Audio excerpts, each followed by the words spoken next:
नमस्ते दोस्तों, आप देख रहे हैं हमारा YouTube channel one India great India. आज फिर हम एक इंटरेस्टिंग वीडियो के साथ आपके सामने हाजिर हुए हैं। आज के वीडियो में पाकिस्तानी मीडिया की उस परेशानी को हम दिखा रहे हैं जो उनको भारतीय प्रधानमंत्री नरेंद्र मोदी और गृह मंत्री अमित शाह की वजह से झेलना पड़ रहा है। वो वहाँ भारतीय अल्पसंख्यकों के बारे में झूठा दुष्प्रचार भी कर रही हैं, जबकि पाकिस्तान में रह रहे अल्पसंख्यकों का क्या हाल है पूरी दुनिया जानती है। तो लीजिए वीडियो का मजा लीजिए। और ये जो लाइन है मोदी साहब की लाइन और जिसके ऊपर वो चल रहे हैं, इसका कोई रोक है? कहीं इसका कोई दरवाजा? बहुत मुश्किल है। जहां अकलियतें मोदी के शर से महफूज नहीं है। आज हिंदुस्तान में मोदी जैसे यहाँ पर मुसलमानों को जबरदस्ती हिंदू बनाने की मुहिम चलाई जा रही है। झूठा भी है, मुनाफिक भी, मकार भी है, और इसका चमचा अमित शाह कश्मीर के मजलूम शहरियों पर जुल्म ढा रहा है। इन्होंने कहा है कि एक मुसलमान हिंदू के साथ शादी नहीं कर सकता अनलेस वो कन्वर्ट ना हो। देखिए, आप किसी से कुछ भी पाकिस्तान में बुलवा सकते हैं, पहले तो ये समझे। और आपका फाउंडर जो है उसने कुछ लिखा ही नहीं जिंदगी में। ऐसा तो नहीं हो सकता ना कि वो उसको पाकिस्तानी जब कह रहे हैं हमारा सबसे बड़ा थिंकर ग्रेटेस्ट है, तो दैट मींस पाकिस्तान है। और इसमें उनके अरकान असेंबली भी शामिल हैं जो हल्फ उठा रहे हैं कि भारत माता को, इसको अखंड भारत किस तरीके से बनाया जाए। और जो हालात हो रही है सब मुसलमानों के ऑलरेडी वहाँ पर मौजूद हैं, और जिस तरह का सलूक उनके साथ हो रहा है, एक्टर्स हैं हमारे साथ, उनके मुसलमान हैं, उनके साथ जो सलूक है इनका। और ये जो लाइन है मोदी साहब की लाइन और जिसके ऊपर वो चल रहे हैं, इसका कोई रोक है? कहीं इसका कोई दरवाजा? उसकी वजह यह है कि बहुत मुश्किल है।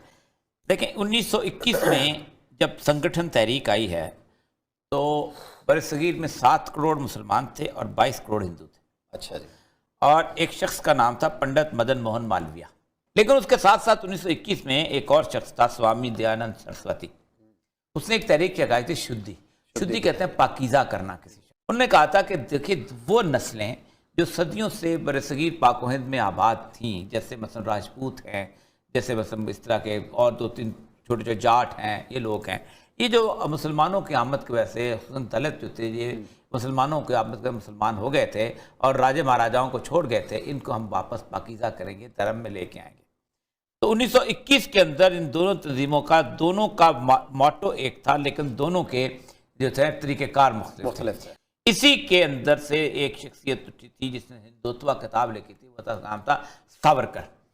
और सावरकर ने जो किताब लिखी थी उसकी बुनियाद पे 1925 में ये जो अभी ये लोग नजर आ रहे हैं, एक इलाका था शहर नागपुर। अच्छा। नागपुर में अपनी एक मुसल्लह तंजीम कायम की थी जिसका नाम था विश्व हिंदू परिषद। और विश्व हिंदू परिषद के आगे फिर 2 छोटे धड़े थे, जिनमें एक राष्ट्रीय सेवक संघ और एक था बजरंग दल। इनको बाकायदा उन्होंने ट्रेनिंग करने के साथ साथ उन्होंने कहा था कि हम इस बरसगीर पाक व हिंद के अंदर किसी मुसलमान की शक्ल देखना भी पसंद नहीं करते, क्योंकि उन्होंने हमारे पूरे के पूरे इस पूरे खित्ते का सत्यानाश किया है, इसको भ्रष्ट कर दिया है, इसको नापाक कर दिया है। तो जो तो मुसलमान हो जाता है उसको रख लेते हैं, लेकिन उन लोगों के हम हिंदू होने को भी नहीं मानते।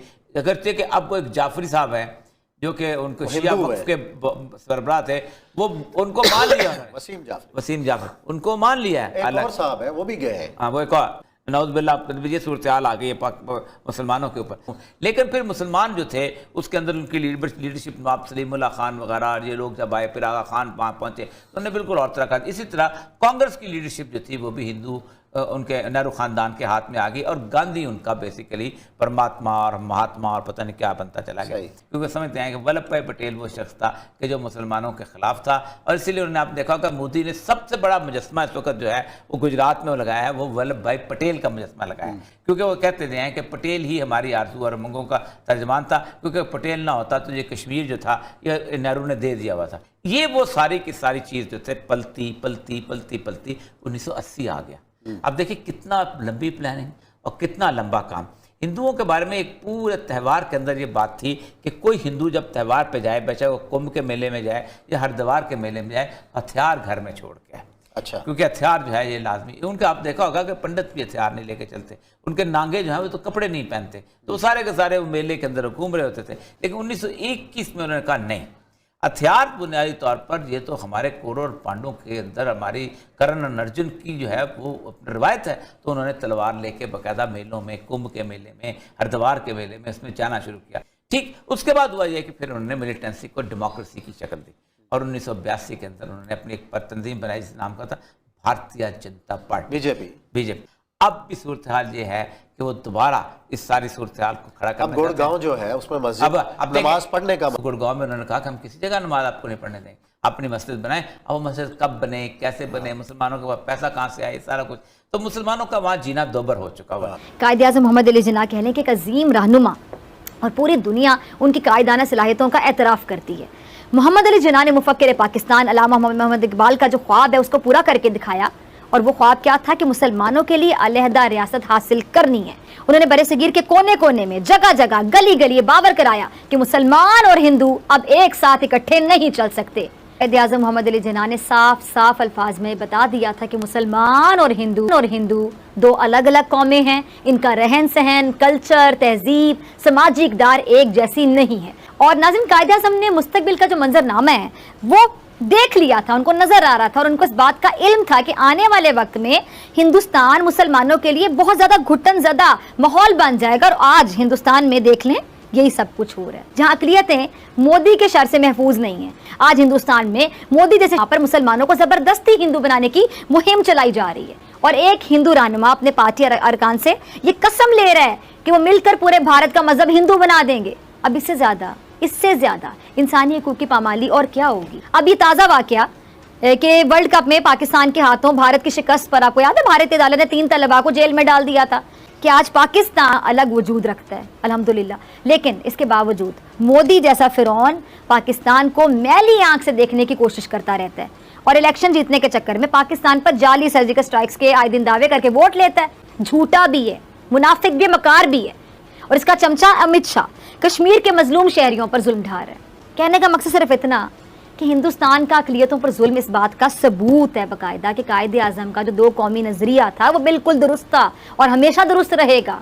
इन्होंने कहा है कि एक मुसलमान हिंदू के साथ शादी नहीं कर सकता अनलेस वो कन्वर्ट ना हो। अब बात आती है जनाब, इनको गुड़गांव के अंदर आप नमाज नहीं पढ़ सकते। बरतानिया से लेकर पूरे वेस्ट के अंदर किसी ने आपको रोका नहीं है नमाज के लिए, ये हिंदू जो है आपको रोक रहा है वहां। असल में बात यह है कि हमारे प्राइम मिनिस्टर साहब ने जो इलेक्शन के वक्त से मोदी साहब की कामयाबी की दुआ करनी शुरू की, बहुत तड़प रहे थे वो कि ये दोबारा जीतेंगे और फिर मसला कश्मीर हल होगा। वो कैसा हल हुआ वो तो हमारे सामने है। ऐसे बंदे की कामयाबी की दुआएं मांगने वाले फिर बैठ कर ये तमाशा ही देखेंगे ना, हम और क्या करेंगे। देखिए, आप किसी से कुछ भी पाकिस्तान में बुलवा सकते हैं, पहले तो ये समझें दीज आर ज्योमेट्रिकल फैक्ट्स होते हैं ना, जो प्री रिक्विजिट्स है, उसके बाद आप एनालिसिस करिए। When you can't trust anyone who said anything, और आपका फाउंडर जो है उसने कुछ लिखा ही नहीं जिंदगी में।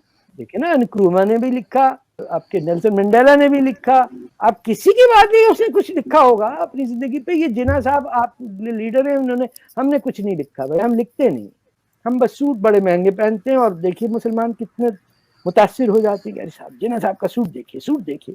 अरे आदमी कुछ तो लिखता है, कभी फर्स्ट वर्ल्ड वॉर हो गई कुछ तो लिखो, बोल्शेविक रेवोल्यूशन आया, अरे कुछ 2-4 लफ्ज ही बोल दो। सेकेंड वर्ल्ड वॉर हो गई, अरे कुछ तो बोलो, क्या तुम्हारी ओपिनियन है। ऐसा तो नहीं हो सकता ना कि वो उसको पाकिस्तानी जब कह रहे हैं हमारा सबसे बड़ा थिंकर ग्रेटेस्ट है, दैट मीन्स पाकिस्तानियों की अपनी औकात समझ लीजिए। पाकिस्तानी कौन? उर्दू बोलने वाले और